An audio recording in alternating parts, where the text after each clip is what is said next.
விட்டு தனியா பிரிஞ்சவங்களையும் தேடுது.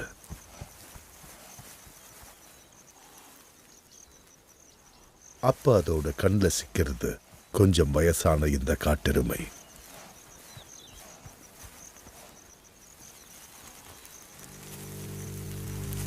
பிற்பகல் நேரத்துல தன் மந்தையோட சேராது கிளம்புது. இதுதான் பெண் சிங்கத்துக்கான வாய்ப்பு. அதோட கண்களும் காதுகளும் வயசு காரணத்தால திறன் குறைஞ்சிருக்கு. பெண் சிங்கங்கள் தங்களோட வலையை அங்க விரிக்குது.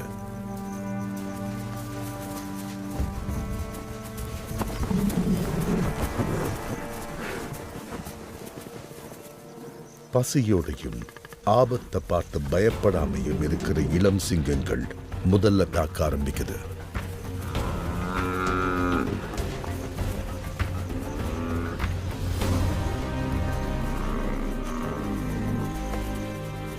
ஆலோபாரோ ஆல்படானோ தங்களுடைய பிரதேசத்துக்கு ரோந்துக்கு போயிருக்கு. இந்த பெண் சிங்கங்களும் அதுங்களோட மகள்களும் தான் இந்த காட்டெருமையை சாய்க்கணும்.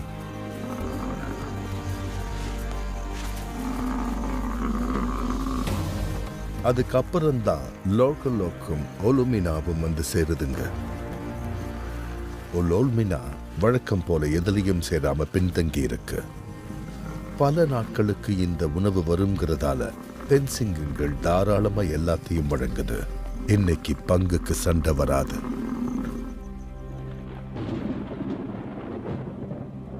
இங்க கிட்டத்தட்ட தினமும் பலத்த மழை பெஞ்சுக்கிட்டு தான் இருக்கும். நீர் நிறைஞ்ச சமவெளிகள்ல சிங்கங்கள் எருமைகளை தொடர்ந்து போய்கிட்டு இருக்கு.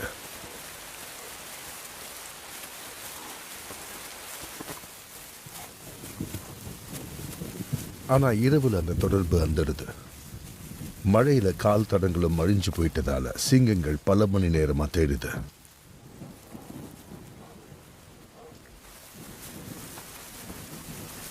மேடுகள் நிறைஞ்சிருக்கிற இந்த நிலப்பகுதியில 500 எருமைகள் கொண்ட மந்தைகள் கூட சுலபமும் மறைஞ்சிடும். அடுத்த மலை வரைக்கும் இங்கிருந்து சிங்கங்களால பார்க்க முடியும்.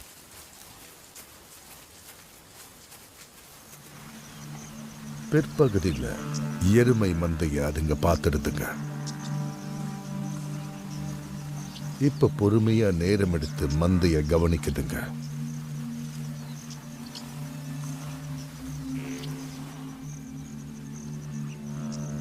மழைக்காலத்துல பிறந்த ஏதாவது இளம் குட்டிகள் இருக்கான்னு தேடுதுங்க.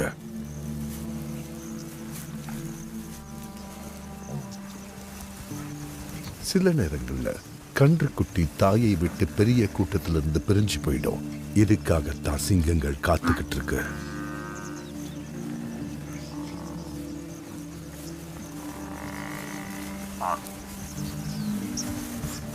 மந்தைக்குள்ள இருக்கும்போது அந்த குட்டியை 13 சிங்கங்கள் சேர்ந்தாலும் ஒண்ணும் பண்ண முடியாது. ஆனா வழி தவறி போற எருமைகளும் இருக்கு.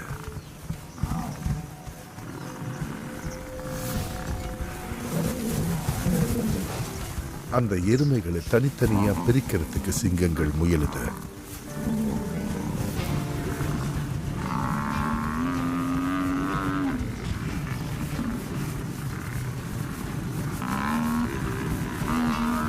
இந்த சந்தர்ப்பத்தை பயன்படுத்தி ஆலபார் ஒரு கன்றுக்குட்டியை பிடிக்குது. ஆனா உடனே மந்தை பாதுகாப்புக்கு வருது. அது உயிர் பிழைக்கணும்னா கன்றுக்குட்டியை உயிரோட விடணும்.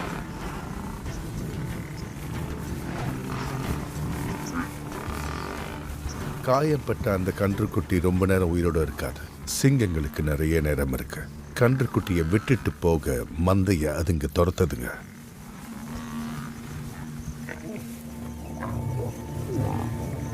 ஆனா இந்த சின்ன இறை எல்லாருக்கும் போதுமான உணவா இருக்காது. மறுபடியும் ஆலிபார் வன்முறையில் இறங்குது.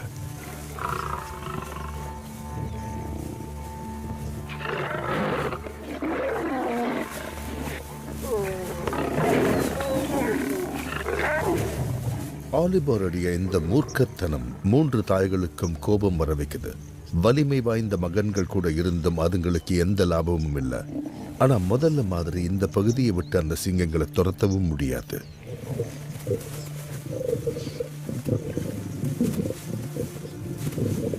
ஒரே வழி அதுங்களை விட்டு தனியா பிரிஞ்சு போறதுதான்.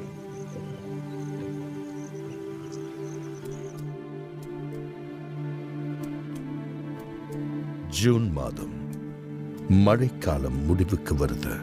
அந்த 5 சகோதரர்களும் தங்களோட ஆதிக்கத்தை வெகு தூரம் தெரிவிக்கிற அளவுக்கு இப்ப தன்னம்பிக்கையோட இருக்காங்க. ஆனா உரிமையை கோர வேற எந்த சிங்கங்களும் அந்த பகுதியில் இருக்கிற மாதிரி தெரியல. ஒலோபாரும் ஆல்படானும் பல நேரங்கள்ல ரோந்து பணியில இருப்பாங்க. அதோட அம்மாக்களையும் இளைய சகோதரர்களையும் அதுங்க பார்க்கறது அரிது. அதிர்ஷ்டவசமா இந்த 5 சகோதரர்களும் முந்தைய தலைமை சிங்கங்களை இன்னும் சந்திக்கல. ஆனா அதுங்களோ இதுங்களை எப்பவோ பார்த்துடுச்சு.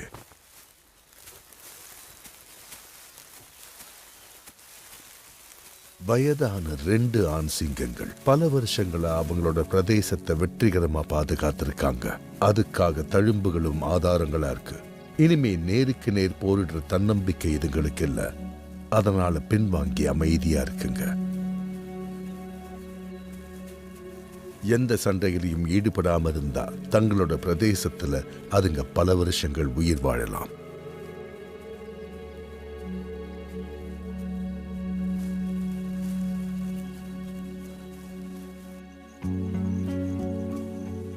இந்த கடினமான பிரதேசத்துல புதுசா நுழையிறதுங்களை இப்ப அதுங்க கண்டுக்காம விட்டுடுதுங்க.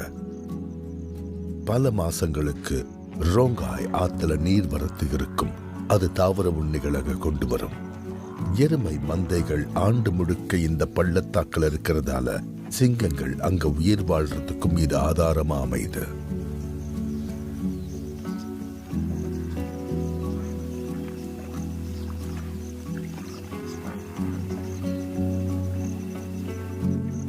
ரெண்டு வயதான வீரர்களும் ஓடைக்கு பக்கத்துல அமைதியா வாழ்ந்துங்க. மிச்சம் மீதிய சாப்பிடுறது, எப்பவாவது காட்டுப்பன்றிய துளைகள்ல இருந்து வேட்டையாடுறது.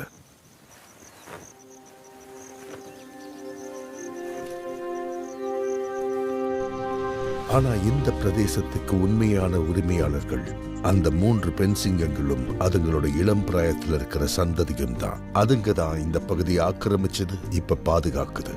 ஒவ்வொரு 2 வருஷமும் புதிய தலைமை சிங்கத்தை தங்களோட சேர்த்துக்கும்.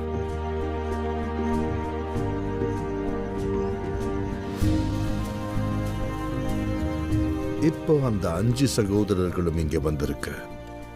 முதல் இணை சேர்றது சீக்கிரமே நடக்கும். இந்த ஜோடிக்கு சந்ததிகள் இன்னும் உருவாகாம இருக்கலாம். ஆனால் இந்த பிரதேசத்தை தங்களுக்கு சொந்தமாக்கிக்க இதுதான் முதல் படி.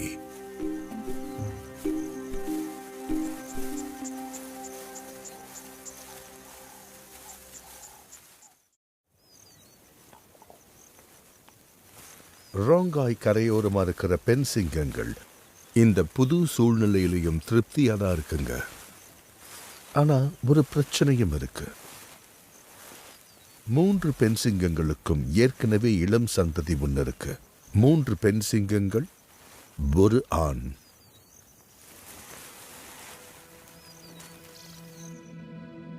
இந்த பிரதேசத்தோட புதிய தலைவர்கள் இளம் சிங்கத்தை ஒரு எதிரியா பார்க்கலாம். அதோட ஓலிபாருடைய பார்வை அந்த சிங்கத்து மேல ஏற்கனவே பட்டுடுச்சு.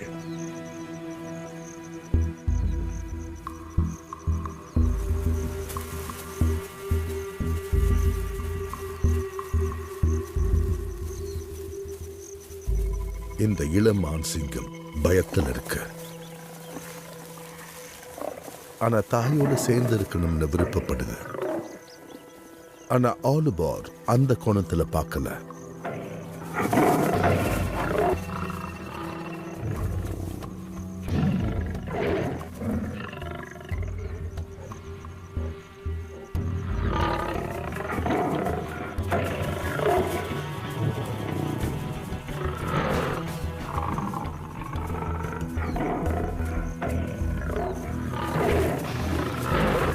ஆலுபார் அந்த இளம் சிங்கத்தை காயப்படுத்தலாம், ஆனா தாய் சிங்கம் வந்ததால அது பின்வாங்குது.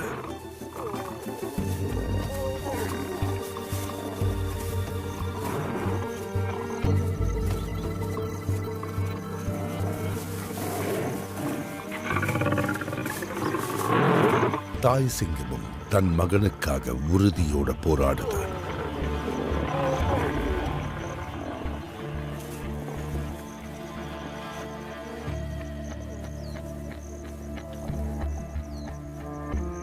வலிமையான முதிர்ந்த சிங்கங்கள் இந்த மாதிரி அடங்காத இளம் சிங்கங்களை அடிச்சுக் கொள்ள தயங்காத.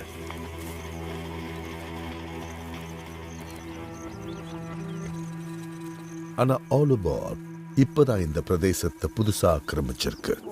தன்னோட வலிமையை காட்டுறதுக்கு ஒரு சின்ன முயற்சின்னு சொல்லலாம்.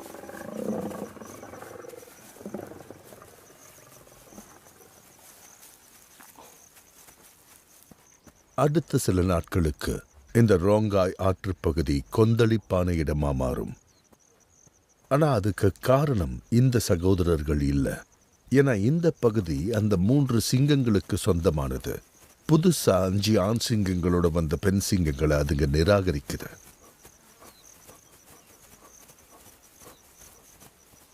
மறுபடியும் அந்த 5 சகோதரர்களோட தாய் சிங்கங்களை பெண் சிங்கங்கள் விரட்டுது. அங்க தனியா பெண் சிங்கம் இந்த பலமான எதிரிகளோட மோத முடியல. தன் மகன்களோட இருந்த கொஞ்ச காலத்துக்கு அப்புறம் இந்த ரோங்காய் ஆற்ற விட்டே அதுங்க ஒரேடியா விலகுதுங்க.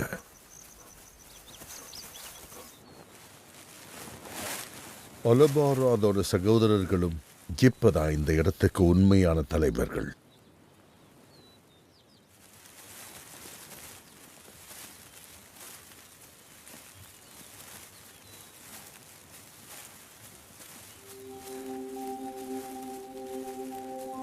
இந்த தலைமை பெண் சிங்கங்களோட அந்த 3 மகள்களுக்கும் ஒரு மகனுக்கும் ஆபத்தானதா மாறலாம். அந்த சகோதரிகள் நிம்மதியோட சகோதரனை வரவேற்குதுங்க. இதுவரைக்கும் சகோதரனுக்கு பெரிய காயம் எதுவும் படல. இந்த இளம் பெண் சிங்கங்கள் வலிமையான பெரிய ஆண் சிங்கங்களை பார்த்து பயப்பட தேவையில்லை. ஏன்னா வருங்காலத்தில் அதுங்க இணையாகலாம். இப்போதைக்கு கொஞ்சம் விலகியே இருக்கு.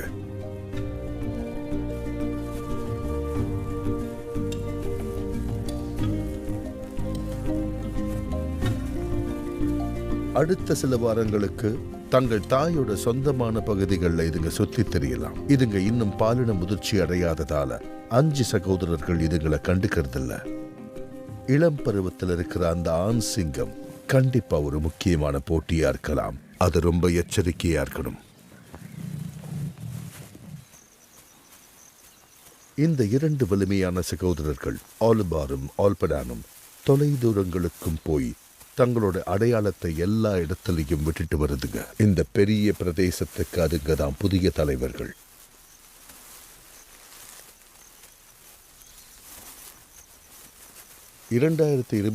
வருஷ இடையில கிட்டத்தட்ட 100 சதுர கிலோமீட்டர் இதுங்க கட்டுப்பாட்டில் இருந்தது.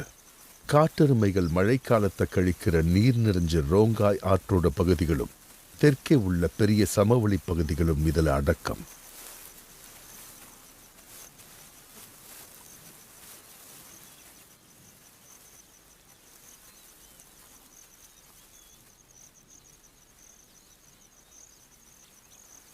ஆல்படானும் ஆலுபாரும் தான் இந்த பிரதேசத்தோட பாதுகாப்புக்கு பொறுப்பு.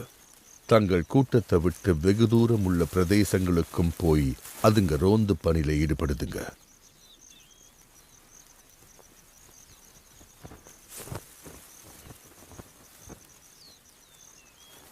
ஆலுபாருக்கு இன்னும் கூட இளம் சிங்கத்தோட மஞ்சள் நிற மேனி இருக்கு.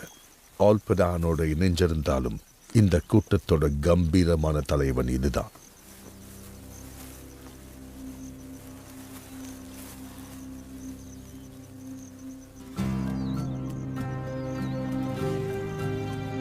ஆலுபார் தொடர்ந்து புது புது பகுதிகளுக்கு போய் பார்க்கும்.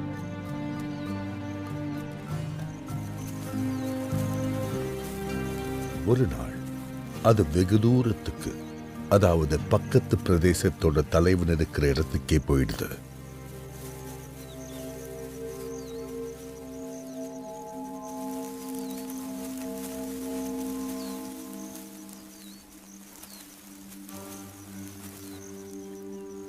அங்க ஆதிக்கம் செலுத்துற சிங்கங்களுக்கு இது ஒரு பெரிய சவால். ஆலோபார் ரொம்ப தாமதமாக தான் அதுங்களை கவனிக்குது. தப்பிச்சு போக இப்ப நேரம் இல்ல.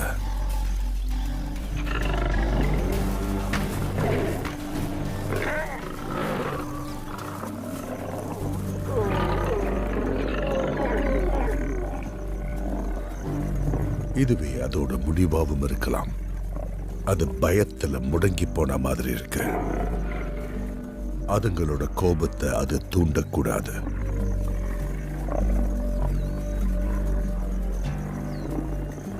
ஆனா நிலைமை இங்க கட்டுக்கடங்காம போயிடுச்சு. சிங்கங்களோட சட்டங்கள் ரொம்ப கடுமையானது. ஆலோபார் அந்த சட்டத்தை மீறி இருக்கு.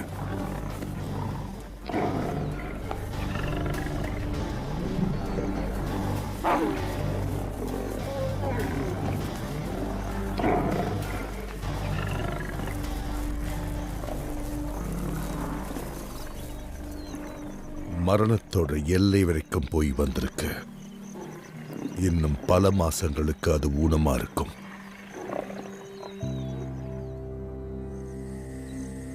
புதுசா உருவான சிங்க கூட்டத்துக்கு இது ஒரு பின்னடைவு தான்.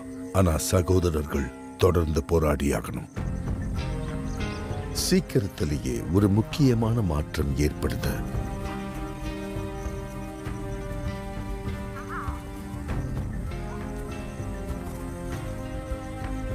இடம்பெயர்ந்து அந்த பகுதிக்கு வர்ற காட்டு மான்களோட வருகை எருமைகளை மட்டுமே உணவுக்கு நம்பியிருந்த அபாயத்திலிருந்து அதுகளை மீட்குது.